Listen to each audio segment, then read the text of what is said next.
आज़ाद बयान देकर हमेशा सुर्खियों में रहने वाले बीजेपी के रियासती सदर नलीन कुमार कटील ने अब एक और तनाज़ा खड़ा किया है, जिसमें उन्होंने कहा है कि टीपू से मोहब्बत करने वालों को यहाँ इस मिट्टी पर नहीं रहना चाहिए। सिर्फ वो लोग जो भगवान राम के भजन गाते हैं और भगवान हनुमान की पूजा करते हैं उनको यहाँ रहना होगा और इक़्तिदार पर आना होगा।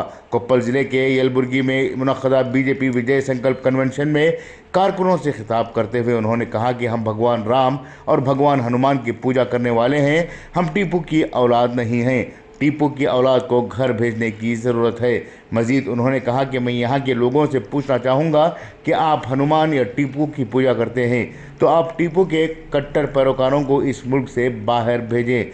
उन्होंने ये सवाल किया कि इस रियासत को हनुमान के अक़ीदतमंदों की ज़रूरत है या टीपू की औलाद की। मैं टीपू के कट्टर पैरोकारों को कहना चाहूँगा कि वो इस इलाके में ना रहें। वाज़ेह हो कि नलीन कुमार कटील पिछले कई दिनों से टीपू सुल्तान को आने वाले इंतखाबात की बुनियाद बनाकर तकरीरें कर रहे हैं। देखना यह होगा कि इनकी टीपू से दुश्मनी इन्हीं कहाँ तक पहुँचाएगी। ब्यूरो रिपोर्ट, इनकलाब न्यूज़, कोप्पल। ನಾವು ರಾಮ ಭಕ್ತರು, ಆಂಜನೇಯನ ಭಕ್ತರು, ಆಂಜನೇಯನ ಕಾರ್ಯ ಮಾಡೋರು, ಆಂಜನೇಯನ ಅಭಿವೃದ್ಧಿ ಮಾಡೋರು. ನಾವು ಟಿಪ್ಪು ಸಂತಾನದವರಲ್ಲ, ಟಿಪ್ಪು ಸಂತಾನವನ್ನು ಮನೆ ಕಳಿಸೋರು. ಹಾಗಾಗಿ ಯಲಬುರ್ಗದ ಜನತೆಯಲ್ಲಿ ಕೇಳ್ತಾರೆ, ನೀವು ಆಂಜನೇಯನನ್ನು ಪೂಜೆ ಮಾಡ್ತೀರಾ, ಟಿಪ್ಪುವಿನ ಭಜನೆ ಮಾಡ್ತೀರಾ? ಆಂಜನೇಯನ ಪೂಜೆ ಮಾಡ್ತೀರಾ, ಟಿಪ್ಪುವಿನ ಭಜನೆ ಮಾಡ್ತೀರಾ? ಹಾಗಾದ್ರೆ ಟಿಪ್ಪು ಭಜನೆಯನ್ನ ಮಾಡುವವರನ್ನ ಕಾಡಿಗೆ ಓಡಿಸ್ತೀರೋ ಇಲ್ವೋ?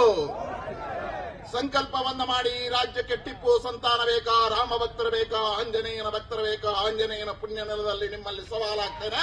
ಈ ನೆಲದಲ್ಲಿ ಟಿಪ್ಪು ಪ್ರೀತಿ ಮಾಡ್ತಕ್ಕಂಥವ್ರು ಉಳಿಬಾರ್ದು, ರಾಮನ ಭಜನೆ ಮಾಡ್ತಕ್ಕಂಥವ್ರು ಬೇಕು, ಹನುಮಂತನ ಆಚರಣೆ ಮಾಡ್ತಕ್ಕಂಥ